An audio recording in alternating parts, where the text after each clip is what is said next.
Hola, ¿cómo están? Bienvenidos a otro capítulo más del podcast de Juan. Hoy estamos con una gran invitada. Vamos a hablar de un tema súper interesante que es el tema de las cárceles en México, en específico la vida de las mujeres en las cárceles, y para eso hoy tenemos de invitada a Wendy Balcázar. Wendy es fundadora de La Cana, ¿no? Una organización que se encarga de dar seguimiento y de pues procurar a las mujeres que se encuentran en las cárceles. Entonces, pues para esta plática hoy vamos a tenerla invitada. Ella más que cualquier otra persona, por lo menos que yo conozca, sabe la vida de las cárceles. Y bueno, pues muchas gracias por acompañarnos, Wendy. Bienvenida al podcast. No, al contrario, muchísimas gracias por la invitación. Es un honor para mí estar aquí contigo. Oye, Wendy, pues cuéntanos, ¿qué es La Cana? Primero que nada. Mira, La Cana es una organización que tiene ya más de 10 años de experiencia trabajando con mujeres que están privadas de su libertad y ex privadas de su libertad. Y lo que hacemos es implementar un modelo de reinserción social dentro de las cárceles, pero también las acompañamos una vez que salen.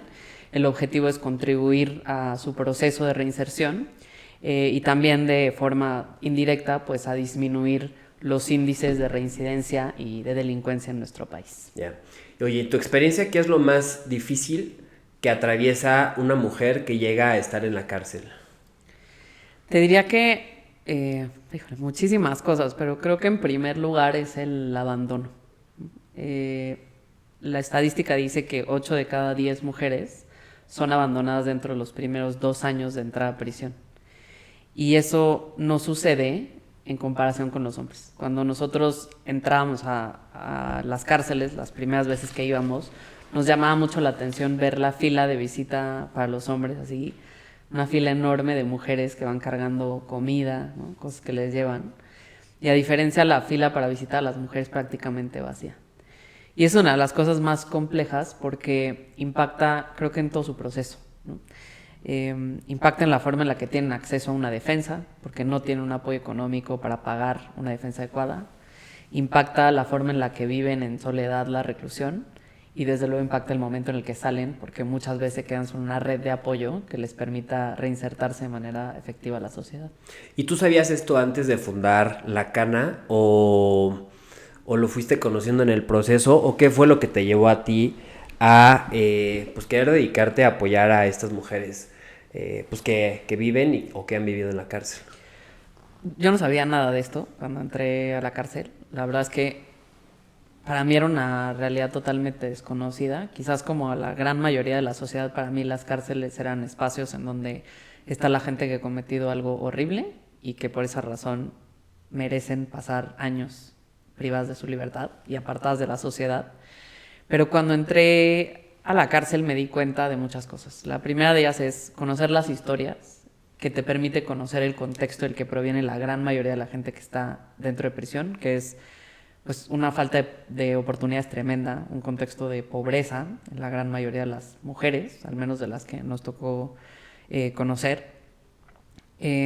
Muchas de ellas han sido víctimas de violencia de todo tipo y la gran mayoría también resultan terminar privadas de su libertad por estar en el momento equivocado, sin las herramientas adecuadas para haberse podido defender, ¿no? Y creo que eso para mí, que fue totalmente desconocido, es lo que me hizo regresar a las cárceles, algo que empezó cuando yo estaba estudiando Derecho en la universidad, que se convirtiera pues en algo que al final fue como una misión de vida, ¿no? O sea, conocer esas historias y conocer la realidad que muchas veces no se nos cuenta de las cárceles de nuestro país. ¿Y qué acciones ustedes toman a partir, no sé, cuál es el proceso? Ustedes llegan a una cárcel, ¿cuál es el acercamiento que tienen con las mujeres? ¿Cómo definen a qué mujeres se van a acercar? ¿O es aleatorio? ¿O de qué manera trabajan? Mira, nosotras empezamos a entrar a las cárceles porque el objetivo era ir a dar asesoría jurídica. Cuando conocimos la realidad de las mujeres que están en prisión, pues nos dimos cuenta que había una necesidad económica tremenda, ¿no? Esto yo no lo sabía, pero las mujeres tienen que pagar por absolutamente todo, desde un papel de baño, desde la comida, que si pueden comer algo distinto a lo que les da el penal, una toalla sanitaria, o sea, cosas muy básicas. Ellas tienen que tener un ingreso económico para eso. Y pues ante esta realidad que te digo, en donde la gran mayoría las abandonan, dijimos, lo primero que tenemos que atender es esto, ¿no? Porque además van a salir con un antecedente penal o con el antecedente simplemente haber estado en prisión, y solo eso va a ser imposible que alguien les dé trabajo. Entonces... Y el pago perdón que te interrumpa, y el pago, por ejemplo, de este papel de baño, de esta comida diferente, ¿eso es, digamos, legal? O sea, ¿eso es algo que está permitido o es algo que sucede pues de manera pues debajo del agua? Pues los centros penitenciarios tienen recursos, pero la realidad es que no son suficientes. Claro. ¿No? Entonces, pues sí hay familiares que les llevan este tipo de productos. Hay tiendas dentro de los centros penitenciarios, pero normalmente se vende un poco más caro de lo que se vende para nosotros en el exterior. Y pues, por supuesto que muchas de ellas no generan ingreso adentro, y quienes son abandonadas pues tienen que autoemplearse, es decir, haciendo ciertas actividades para otras compañeras que sí tienen recursos, y así es como obtienen un ingreso para mantenerse y poder, pues de alguna manera, sustentar estas necesidades básicas. Ok. Oye, y he visto que ustedes dentro de la organización de la Cana, ¿es organización o es fundación? Somos las dos cosas. Somos una sociedad anónima con la cual vendemos los productos que ellas fabrican, y somos una asociación civil que lleva a cabo todos los demás programas que son complementarios a la parte de la fabricación de los productos. Ya. Seguramente mucha gente escuchando esta entrevista pues tendrá la duda, por ejemplo, sobre por qué ustedes deciden apoyar de cierta forma a personas que han cometido delitos, a mujeres en este caso que han cometido ciertos delitos, y por qué no mejor enfocar esos esfuerzos en las víctimas. ¿Por qué entregar el trabajo y entregar el tiempo y dedicar pues su compromiso con las mujeres que han cometido delitos y no con las personas que pues han sufrido las consecuencias de esos delitos?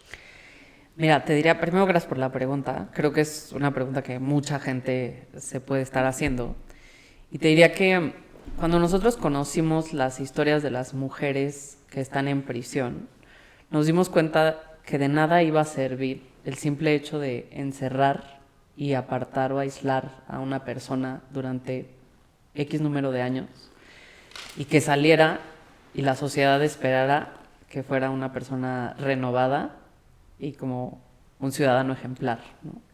Si durante ese tiempo de reclusión no se atendía la raíz o el motivo que llevó a una persona a delinquir, o muy probablemente muchas de ellas son incluso inocentes y no tienen una sentencia, o muchas de ellas han sido privadas de su libertad injustamente.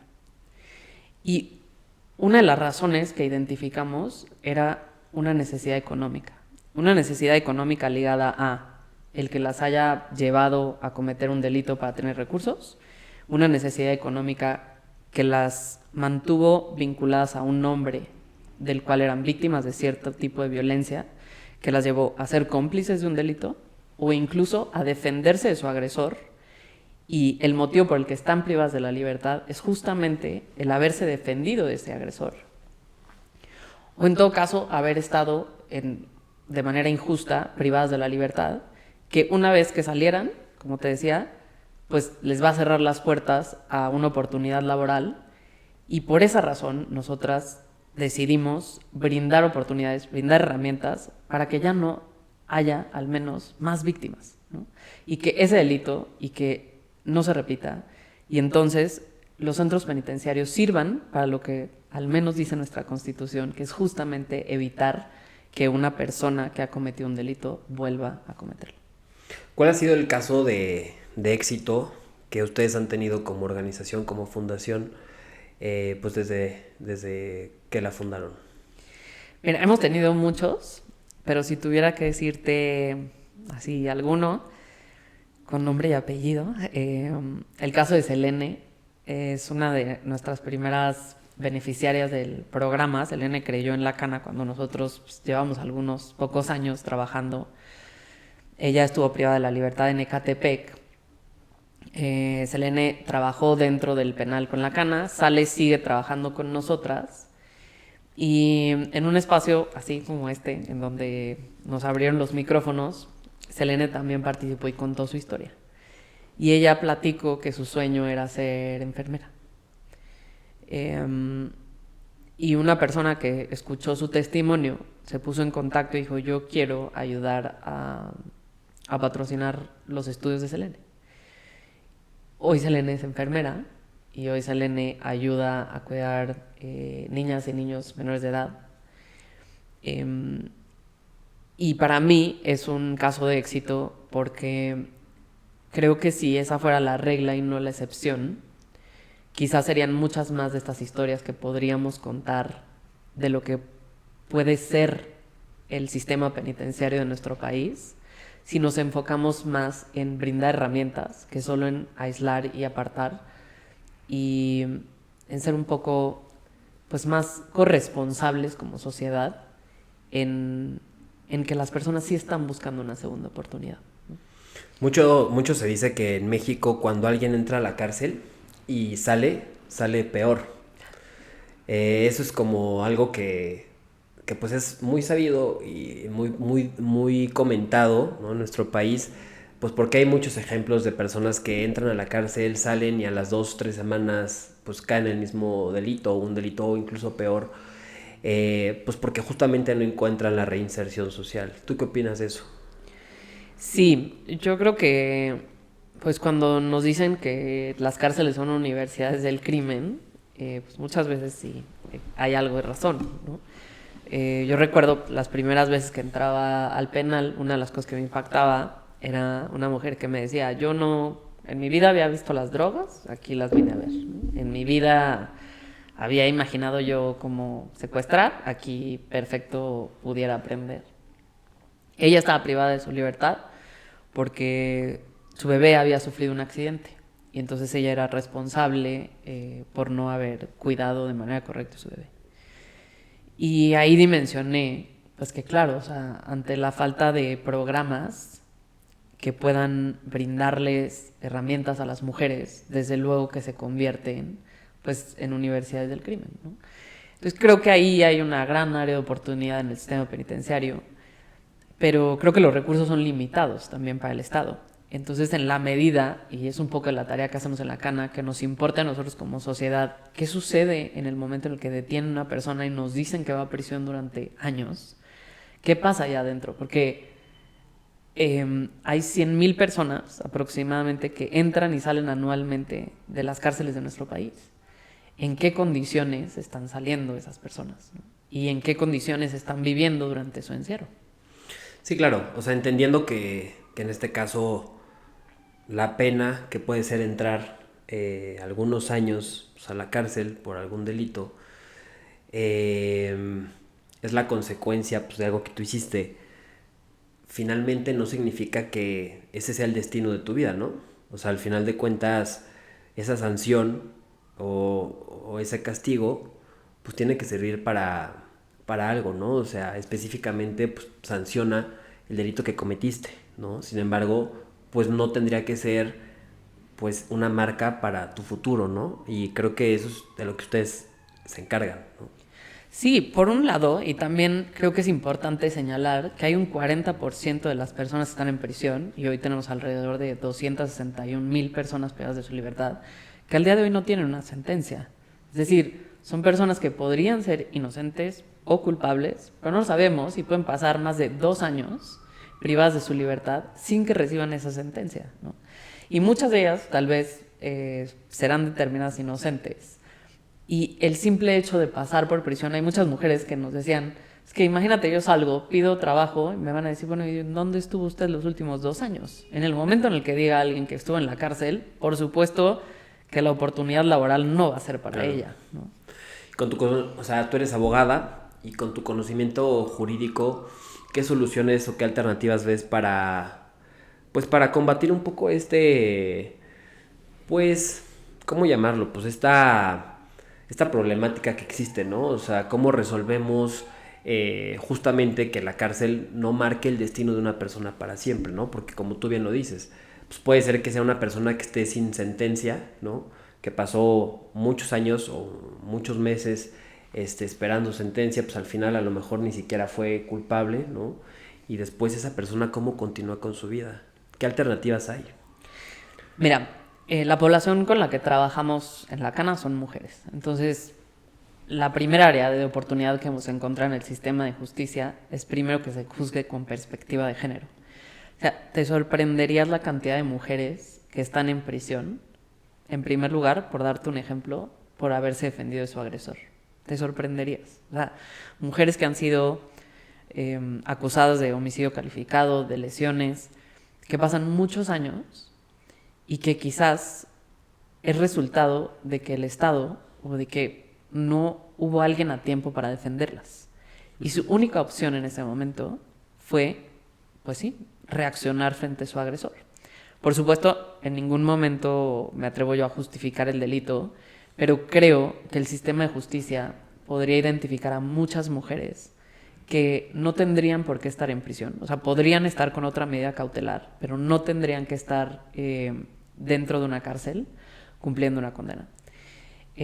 La segunda, creo que sí hay también un área de oportunidad en la defensa de oficio, ¿no? Porque pues hay muy pocos recursos y hay muchas mujeres que no tienen acceso a una defensa pues por falta de recursos económicos o muchas porque pagan abogados que acaban con los recursos de ellas, de sus familiares y por supuesto que lo último que ven es su expediente.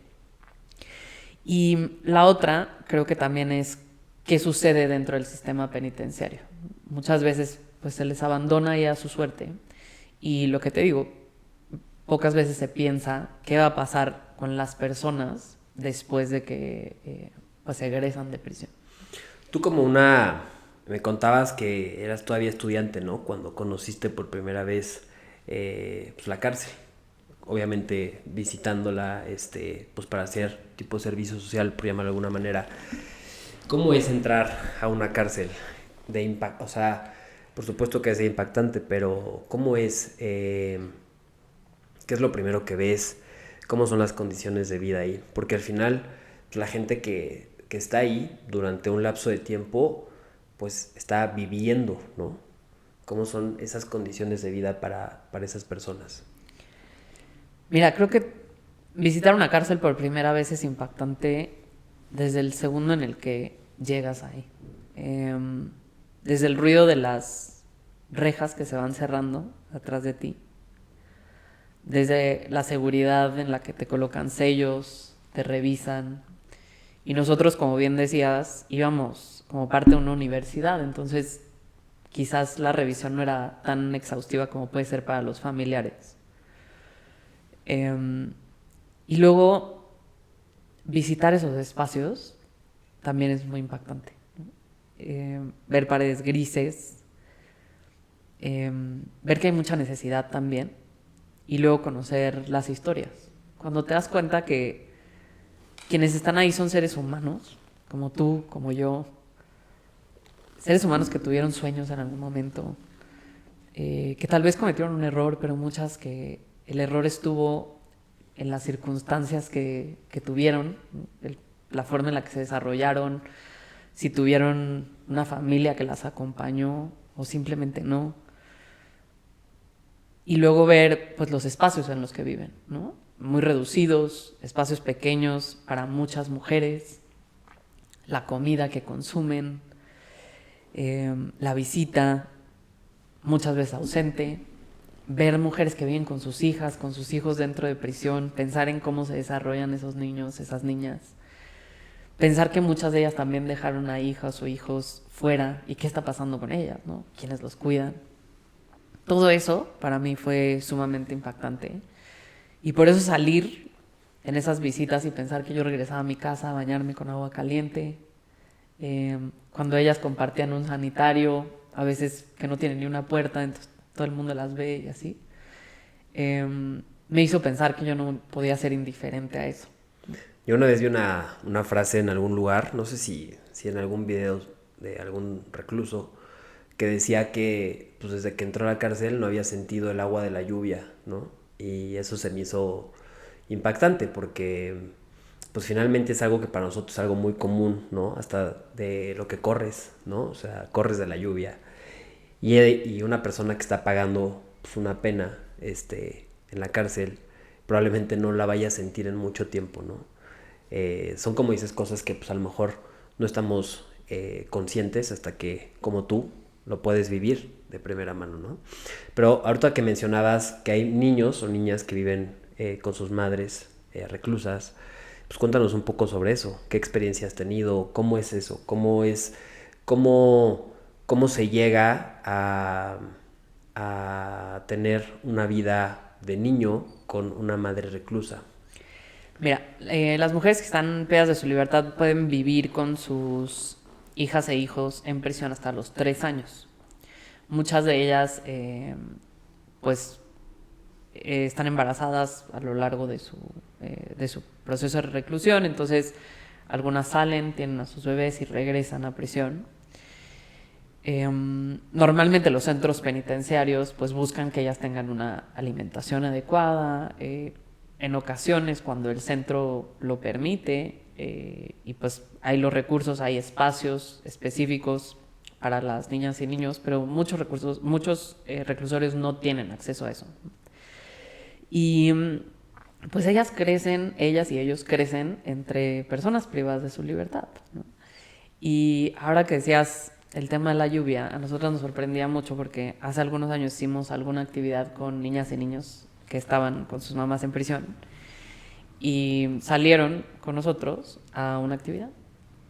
Y fue sumamente sorprendente ver a las niñas y a los niños en los camiones, una cara de sorpresa y algunos muy nerviosos. Y lo que nos decían es que hay muchos colores, que es la primera vez que ellos ven en su vida. Ellos no habían visto un árbol, porque crecieron en prisión, ¿no? Entonces, claro, o sea, cuando tú piensas, esos niños y esas niñas no hicieron nada para estar en prisión. Su mamá está en prisión. Pero todas las oportunidades a las que quizás ellos no tienen acceso en esos primeros 3 años de vida, que sabemos todos son los más importantes, por pues algo tan importante como tener a su mamá al lado, ¿no? Y eso de verdad pues sí es impactante. Sí, no lo había pensado porque al final estos niños, pues 3 años de su vida es como si estuvieran pagando pues una pena, ¿no? Por algo que no hicieron además, ¿no? Y no había pensado en los colores, o sea, al final pues una cárcel tiene solamente, no sé, no más de 5 colores, ¿no? Y sí debe ser impactante o justo, digo, a ver, es muy sabido que hoy en las cárceles hay celulares y hay internet y tienen acceso a muchas cosas que a lo mejor pues no tendrían que tener, ¿no?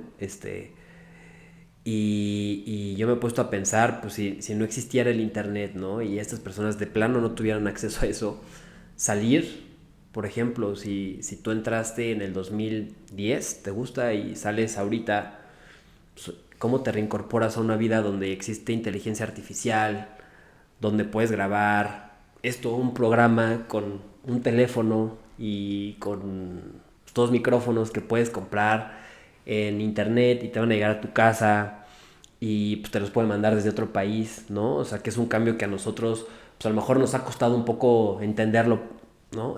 Pero a una persona que lleva 16 años fuera de la vida común, ¿no? Pues debe ser extremadamente difícil, ¿no? No sé, este proceso de cambio y hoy recordando, por ejemplo, pues cómo son las cárceles, sobre todo en Europa, ¿no?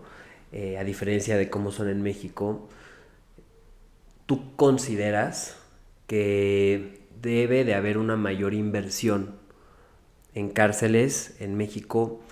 Es una pregunta pues polémica, ¿no? Porque seguramente mucha gente dirá, no, mejor que se invierta en salud, no, mejor que se invierta en otro programa social, ¿no? Pero ¿debería de ser mejor la vida dentro de las cárceles o la cárcel debe de ser pues, totalmente un castigo?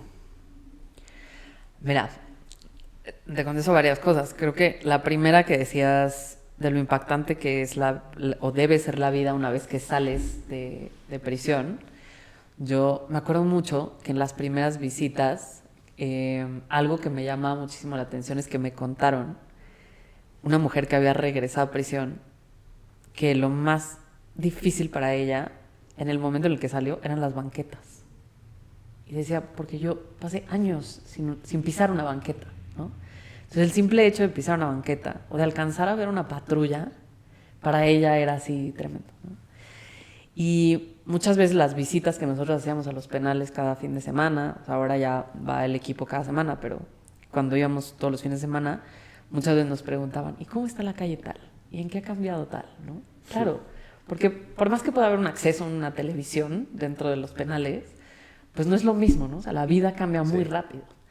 Entonces ese contacto con el exterior para ellas también es importante. Y sobre la pregunta de si se requieren más recursos, pienso que sí, definitivamente. Desafortunadamente, pues los recursos del Estado son limitados y necesidades hay muchas, pero creo que sí se requieren más recursos. Uno, en prevención. Creo que hay una gran tarea que podemos hacer en identificar pues los motivos por los cuales las personas llegan a prisión, ¿no? Al menos lo que nosotros hemos visto es que las mujeres llegan por ciertos motivos. No trabajamos con población varonil, pero seguramente ellos también llegan por otras. Y quizás enfocar los recursos en atender la prevención. Creo que esta visión de atender las causas es acertada, pero sin duda también se debe hacer un esfuerzo eventualmente por invertir en qué pasa dentro de los sistemas penitenciarios. Yo estoy clara en que hay un reto tremendo en primero asegurar la gobernabilidad de las cárceles, que no se replique ahí adentro, pues, o sea, que no se cometan desde allá adentro los crímenes, ¿no? Pero además de garantizar esa gobernabilidad, creo que es importante pensar en que hay una gran población que va a salir eventualmente. Además, el gran porcentaje de la población es joven, entonces le quedan muchos años por vivir en el exterior. ¿Y qué estamos esperando como sociedad? Que sean esas ciudadanas, ciudadanos con los que nos crucemos en la calle, ¿no? Una persona que entra a la cárcel puede cambiar, o entrar a la cárcel marca su destino. Sí, puede cambiar. Todos podemos cambiar. Todos. Creo que con las oportunidades correctas, una persona que decide que quiere tener otro futuro puede hacerlo, pero desde luego necesita ciertas oportunidades a la mano, ¿no? O sea, no es solo decir, ay, quiero cambiar, como si no tienes acceso a un trabajo, como si saliendo no tienes ni acceso a una identificación, ¿no? Claro, ¿no? Y además, exacto, y además yo pienso que no solo es una tarea en este caso del gobierno, ¿no? Yo también creo que una persona que paga pues, su pena puede tener una vida distinta una vez que sale, pero no creo que sea una responsabilidad, por ejemplo, ahí del gobierno. Yo creo que ahí también es una tarea pues que la sociedad debe de poder entender primero, y segundo, que tenga pues una voluntad de ver las cosas de una manera distinta, ¿no? Tampoco creo que es una regla general que cualquier persona que salga de la cárcel pues cambió su vida y entendió lo que hizo, y ¿no? Pero sí creo que hay mucha gente que con los hechos te puede mostrar que quiere ser una persona distinta, y creo que mucho viene de la sociedad. Háblanos un poco de estos prejuicios que existen en la sociedad sobre las personas que están hoy en la cárcel. Pues sí, definitivamente, o sea, uno de los retos a vencer y de los grandes retos que tienen las personas que están privadas de su libertad es el estigma, ¿no? Y creo que con justa razón, somos un país que ha sufrido mucho, que tiene muchas víctimas a causa de la violencia, de la delincuencia, pero creo que también es importante y es parte del trabajo que hemos asumido en la Cana de visibilizar esa otra historia que sí podemos contar como país, como sociedad, como sistema penitenciario, como sistema de justicia, en donde hay mujeres que hoy están, nosotras lo decimos así, tejiéndose un mejor futuro para ellas, para sus hijas, para sus hijos, para las personas que vienen detrás de ellas, ¿no? Pero desde luego implica un trabajo desde dentro de las cárceles. O sea, la reinserción social empieza en el momento en el que están dentro de prisión, no en el momento en el que salen, porque en el momento en el que salen es en el que se encuentran más vulnerables. Nosotras tenemos un programa llamado Seguimiento en Libertad y este programa surge a partir de esta experiencia. Nosotras normalmente pues, visitamos las cárceles cada semana, el equipo en una de esas idas al penal se encuentra una mujer que identificaban que pues, estaba privada de su libertad afuera del penal y le preguntan, ¿qué haces aquí? ¿No? Es que yo salí el lunes, me trasladaron de un penal a otro, normalmente los traslados son pues en horas madrugada o muy noche. Yo no sé en dónde estoy en el mapa, no tengo un peso, no tengo familia, no sé a dónde ir. Y entonces lo único que se me ocurrió fue esperar al equipo de la cana, porque yo sabía que venían un miércoles, y pues pedirles ayuda. Y ahí entendimos que la gran vulnerabilidad es el momento en el que salen. Claro, porque tienen que salir a buscar trabajo, porque a muchas ya las abandonan sus familias, y las que no, tienen que reintegrarse a un ambiente familiar que quizás lleva 10 años sin que ellas existan, ¿no? Entonces creo que ese reto pues es importante si realmente queremos tener una reinserción social efectiva y evitar que suceda la reincidencia. Claro, no, entonces este prejuicio viene a veces desde la familia, ¿no? Desde el momento en que te abandonan, pero también yo creo que parte de este pues, abandono, ¿no? Sucede porque es caro ir a ver, me imagino, a tu familiar a la cárcel. O sea, si tú no cuentas con muchos recursos económicos, ¿cuánto te cuesta viajar? No digamos todos los días, todas las semanas, ¿no? Pues depende en dónde vivas, pues tus traslados, tu comida, lo que le vas a llevar pues a la persona a la que vas a visitar, ¿no? Entonces creo que a veces es como un abandono forzado también, ¿no? Sí, pero te diría que en el caso de las mujeres es aún más marcado y hay un tema de un sistema machista.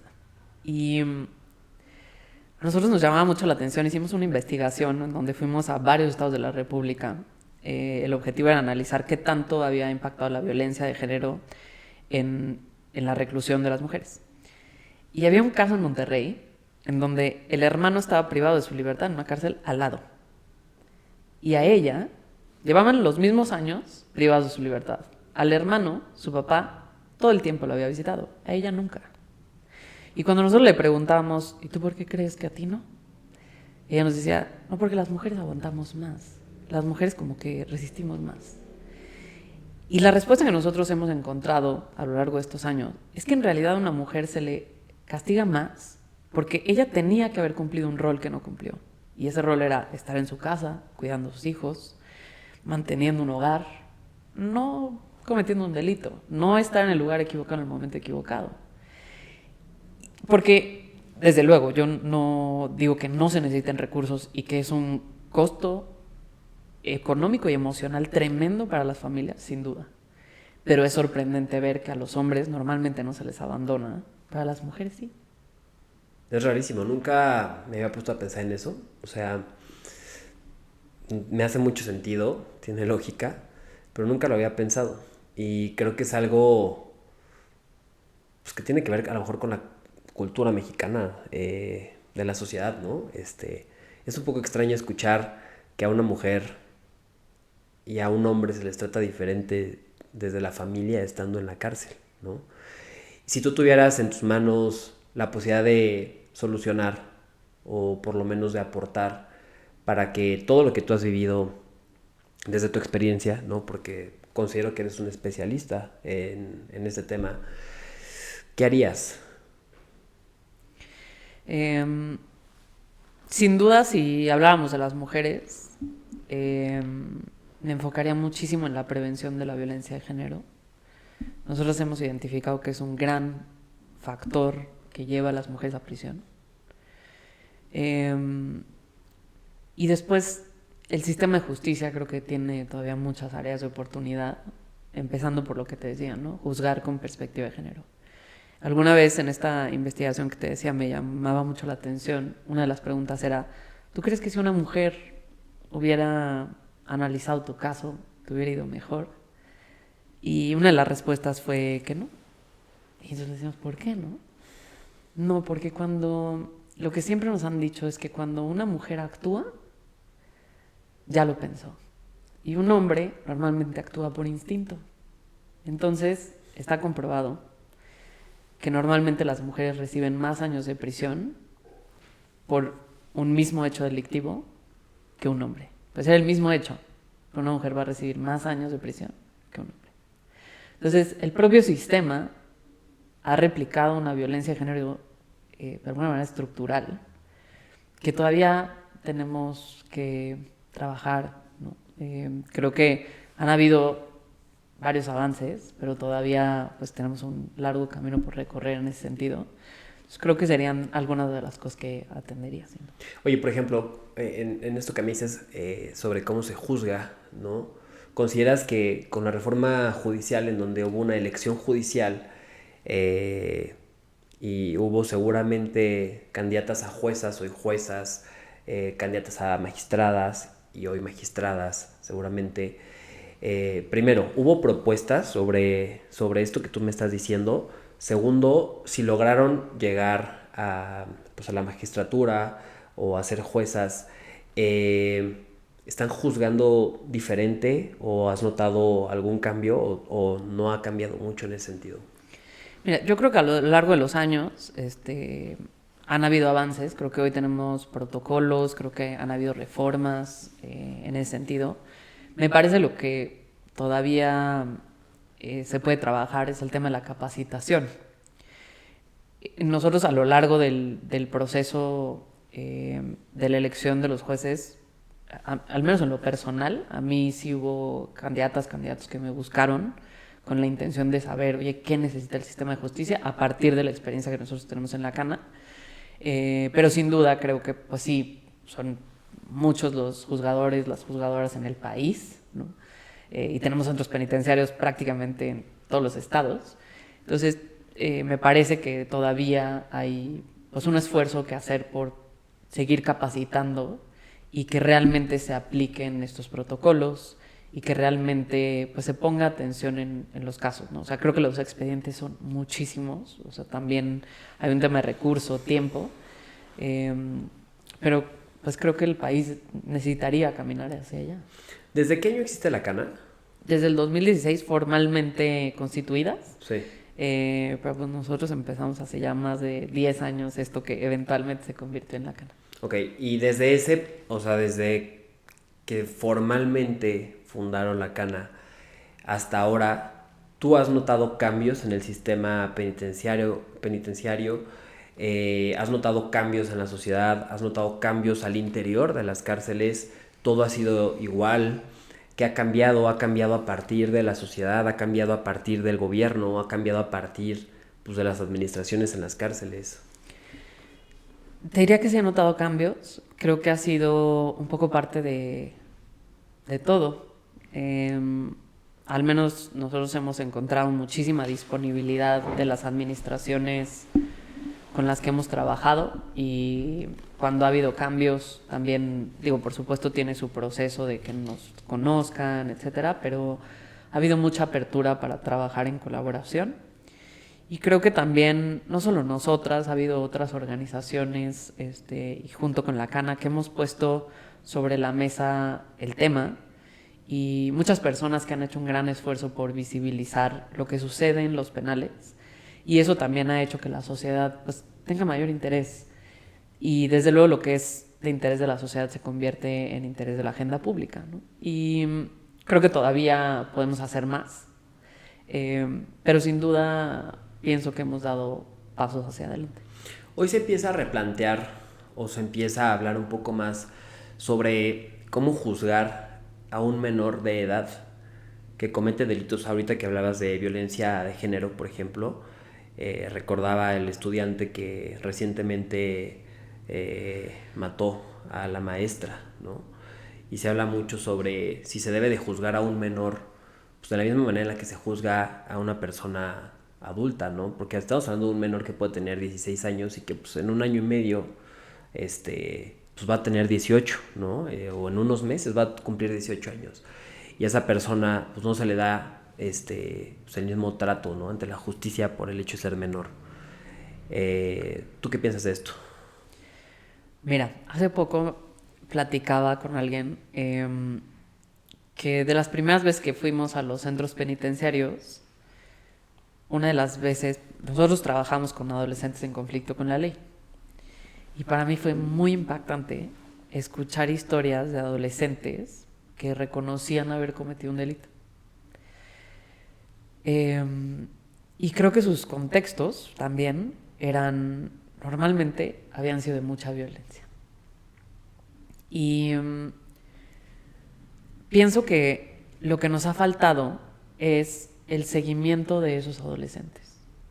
La ley reconoce, pues de alguna manera, el momento en el que están cometiendo un delito, ¿no? Hay cierta inmadurez y hay todavía una posibilidad, pues, de construir otro futuro. Pero ¿cómo esperamos que suceda si en el momento en el que ya identificamos que cometieron un delito, no atendemos la raíz del problema? Simplemente pasan 2 años y, bueno, que le vaya bien. Y creo que ahí es en donde hay una gran área de oportunidad en el tratamiento que se le da a los adolescentes en conflicto con la ley. Claro, ¿no? Y el periodo, digamos, de acompañamiento. O sea, que una vez que cumple 18 años, ¿qué pasa? Claro. O sea, algo debe de pasar, ¿no? Nada sí. Más, pues sales y ya cumpliste 18, pues ya, o sea, se acabó. Ve a ser un ciudadano ejemplar. ¿Cómo? Sí, claro, ¿no? Mira, eso es algo que no, creo que no se ha platicado mucho, o por lo menos yo no lo he escuchado en el debate público, ¿no? Creo que se ha cerrado al hecho de, bueno, pues los menores de edad se les juzga de una manera y a los mayores de edad de otra manera y se acabó y como si no hubiera otra posibilidad, ¿no? O sea, creo que hoy estamos en una época donde debemos de pensar alternativas para las nuevas sociedades, ¿no? O sea, una sociedad, tú que ves adolescentes, pues una sociedad que hoy está regida por las redes sociales, ¿no? O sea, que a veces no tiene, creo que ni acompañamiento de los padres, de la familia, de los amigos, y su acompañamiento es la inteligencia artificial, ¿no? O sea, qué comportamiento está teniendo ese adolescente, ¿no? A partir de la vida que está teniendo, pues, de manera digital, ¿no? Y qué pasa con ellos, de qué manera esto puede afectar su comportamiento, su cerebro, ¿no? Y qué le está entregando eso a la sociedad, ¿no? Qué ciudadanos le está entregando.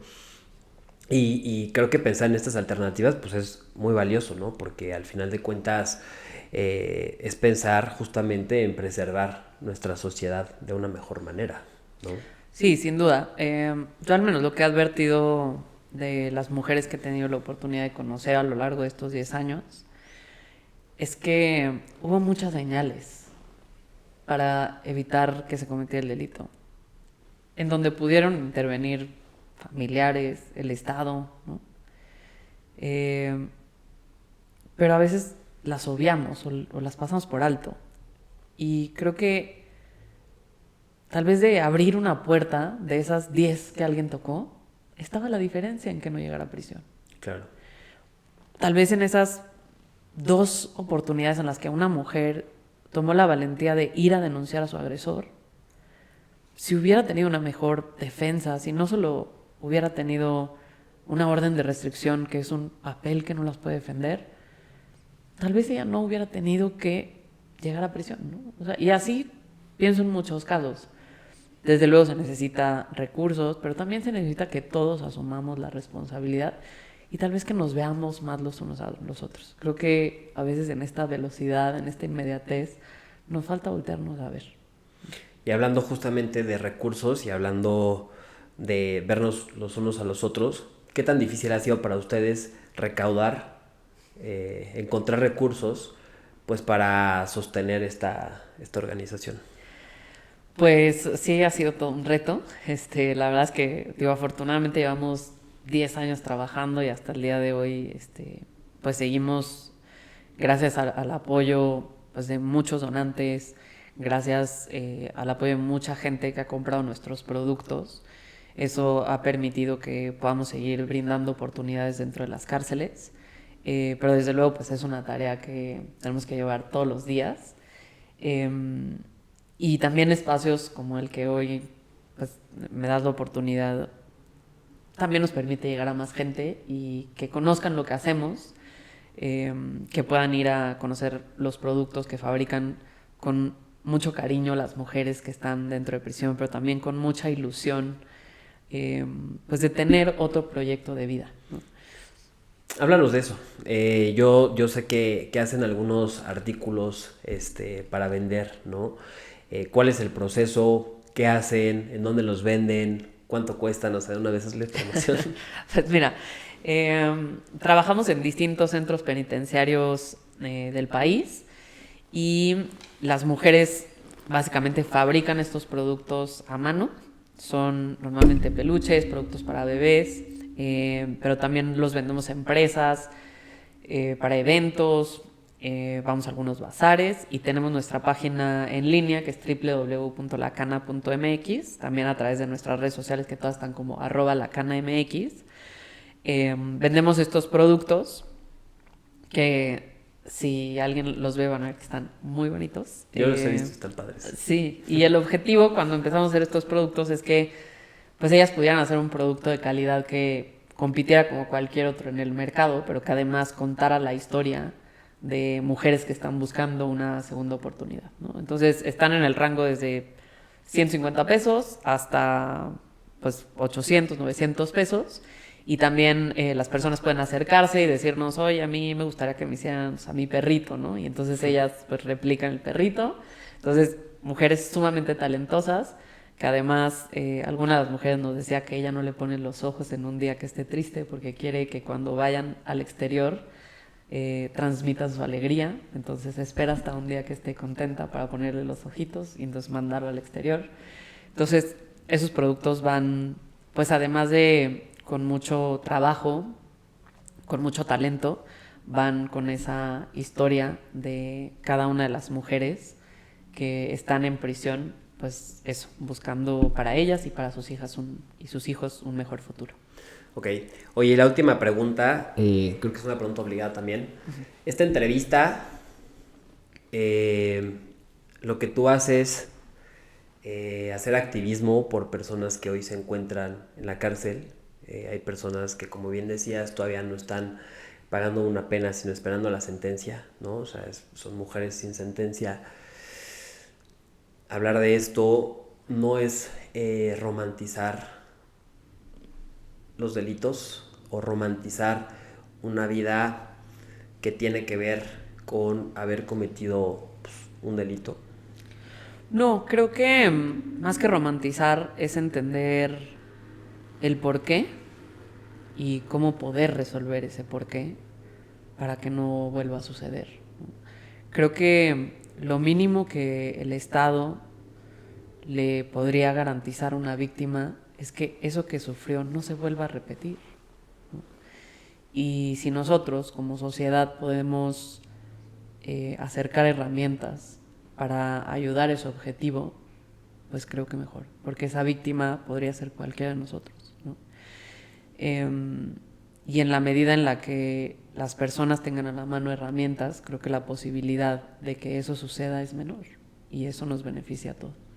Yo quiero decirte que a mí me cambiaste la perspectiva de muchas cosas. O sea, me hiciste entender cosas que quizás no había ni siquiera reflexionado, ¿no? Porque no lo he vivido de cerca, no he tenido un tiempo para la reflexión de estos temas en particular. Y creo que es muy valioso poder escuchar de primera mano, y como te lo dije hace rato, de una especialista en el tema, este mundo que para muchos va a ser desconocido toda su vida, ¿no? Pero para otros va a ser su vida. O sea, y para muchas familias va a ser, así como hay personas que abandonaron a sus familiares adentro de las cárceles, pues otras familias es con lo que viven todos los días, ¿no? Extrañando a una persona, esperando que se le dicte sentencia a una mujer que a lo mejor pues, ni siquiera es culpable, ¿no? Y bueno, tendrán que esperar ahí. A mí me has cambiado no solo la visión sobre lo que estamos platicando, sino que me has motivado también a seguir creyendo que hay personas que están allá afuera tratando de hacer algo bueno eh, por otras personas que en este momento son desconocidas para ustedes. Tú no conoces a quién vas a visitar el miércoles, ¿no? Y eso es algo que me parece increíble porque no estás ayudando a una persona pues porque vas a obtener pues de entrada su cariño, su amor, ¿no? Sino porque piensas que es un camino para mejorar a nuestro país y nuestra sociedad. Y todos los invitados que tengo aquí, pues para mí representan eso, ¿no? Personas que están haciendo algo desde cualquier trinchera, desde el periodismo, desde la política, desde el activismo, ¿no? Sobre que están haciendo algo importante por nuestro país, ¿no? Y para que nuestro país sea mejor y para que el futuro nos dé esperanza. Entonces, pues yo te agradezco mucho que hayas estado aquí. Antes de que terminemos el programa, me gustaría que tú puedas agregar lo que tú quieras, que le quisieras aportar pues, a las personas que nos están viendo y escuchando, ¿no? Pues primero que nada, agradecerte el espacio. Y yo solo cerraría con algo, mira, desafortunadamente el sistema penitenciario muchas veces criminaliza la pobreza. Y la gran mayoría de la gente que está en prisión, pues es gente que viene de un contexto muy adverso en cuestión de oportunidades.